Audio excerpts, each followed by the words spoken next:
दरम्यान बोईसरमध्ये एक मोठी बातमी येते। बोईसरच्या झुकटण गावात मतदानाचा खोळंबा झालेला आहे। 152 मतदान केंद्रांमध्ये ईव्हीएम मशीनमध्ये बिघाड झालेला आहे। या क्षणाची सगळ्यात मोठी बातमी आपण बघतोय। एका तासापासून ईव्हीएम मशीन बंद आहे। जवळपास आता 1.25 तास झालेला आहे मतदान सुरू होऊन, मात्र गेला 1 तास इथलं ईव्हीएम मशीन बंद आहे। पालघरमधील झुकटण गावात मतदान केंद्रांमध्ये वेगवेगळ्या मतदान यंत्रामध्ये बिघाड झाल्याचं बघायला मिळतंय।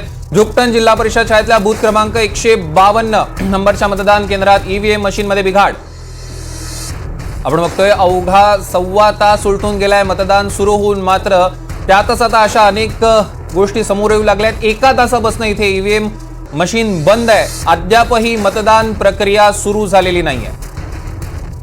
दरम्यान दुसरीकडनं आपल्याला देखील अपडेट येते। कोथरूडमधील केंद्रात ईव्हीएम बंद असल्याची अपडेट आपल्यापर्यंत पोहोचते। या क्षणाची सगळ्यात मोठी बातमी, अण्णासाहेब पाटील शाळेतलं ईव्हीएम बंद पडलेलं आहे। या क्षणाची सगळ्यात मोठी बातमी आपण बघतोय। अवघा 1.25 तास उलटून गेलाय आणि गेल्या पाऊण तासापासून इथलं मतदान बंद आहे। म्हणजे मतदान सुरू होऊन अवघी काही मिनिटं उलटली, जवळपास अर्धा तास झाला असेल फक्त मतदान, आणि त्याच्यानंतर ईव्हीएम मशीन बंद पडलंय।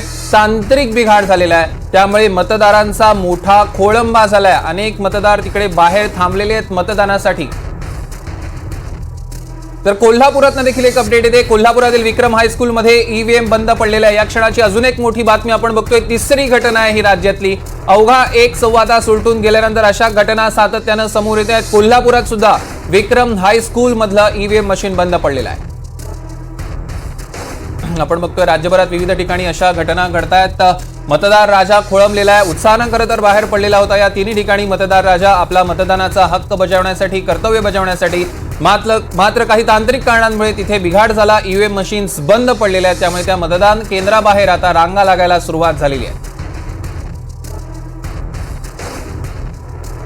आपण बघतोय त्याचा तातडीनं त्याच्यावर आता उपाययोजना करण्यात येत आहेत।